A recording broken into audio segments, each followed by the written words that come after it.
Pemirsa Bali TV yang sudah pasti dalam hidup kita, dan saya pun bisa melihat bahwa setiap orang yang nonton acara ini pasti akan mati, termasuk saya.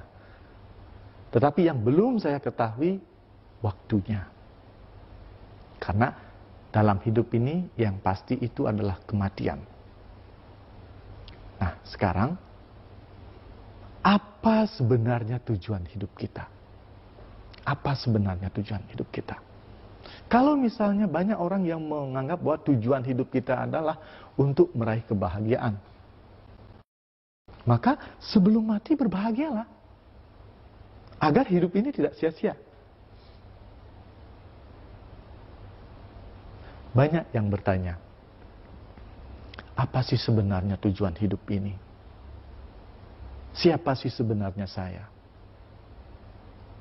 Nah, dari 4 kelompok manusia tadi, kalau sudah ada muncul pertanyaan-pertanyaan seperti itu, siapa saya, apa tujuan hidup saya, ini menandakan mereka akan maju ke depan, mereka akan mau merubah hidup mereka, mereka akan mau merubah nasib mereka, mereka akan merubah takdir mereka. Tujuan hidup. Seorang pertapa sakti yang bisa dianugerahi suatu kekuatan agar bisa komunikasi dengan Tuhan, suatu hari bertanya, Tuhan, apa sih sebenarnya tujuan hidup saya?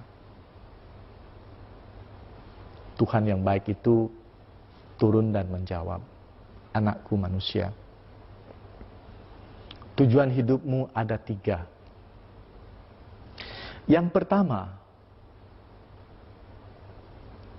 adalah merasakan dan menikmati apa yang kau alami saat ini.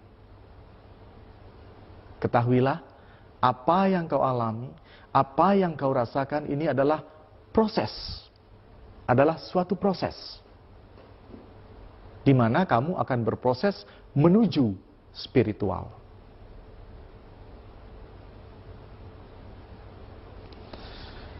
Tujuan hidup pertama ini, atau apapun yang kita alami saat ini, sebenarnya, ini menurut Tuhan, sebenarnya sudah kita rancang sebelumnya.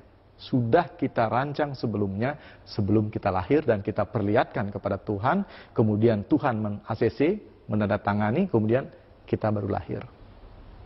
Kita sudah memilih, saya mau lahir di keluarga ini, di Banjar ini, orang tua saya ini, ibu saya ini, bapak saya ini, saya punya adik ini, saya punya kakak ini, umur sekian saya menderita sakit ini, saya sekolah STK di sini, SMP di sini, dan semuanya sudah ada dengan detail, ada rundown-nya, termasuk Bapak Ibu saudara-saudara mendengarkan atau menyaksikan acara ini pun sudah termasuk di dalam rundown itu.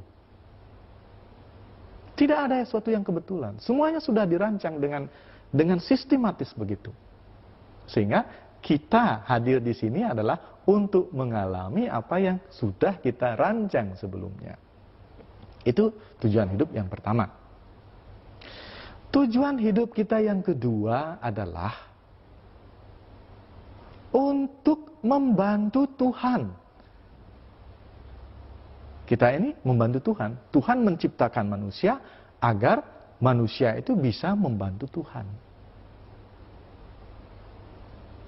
Ini belum banyak yang tahu bahwa Tuhan berada, keberadaan Tuhan, tujuan beliau ada, adalah menciptakan alam semesta yang damai.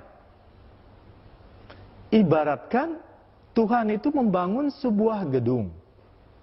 Tentunya beliau membutuhkan pekerja-pekerja seperti tukang kajang pasir, tukang angkut semen, tukang napi istilah Bali ngadukan lulu, kemudian tukang pasang temboknya, kemudian ada tukang bikin rancang untuk atap, ada tukang pasang tehelnya, ada tukang dekorasinya agar tercipta sebuah bangunan yang indah. Nah, kita-kita ini adalah pekerja-pekerja itu.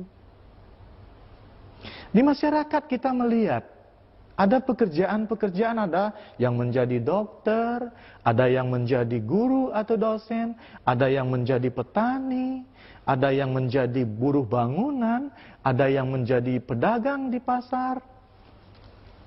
Itu semua, mereka-mereka itu sesungguhnya adalah membantu Tuhan untuk menciptakan dunia yang damai sesuai dengan pekerjaannya masing-masing. Seorang dokter atau seorang penyembuh misalnya harus melayani mereka-mereka yang sakit.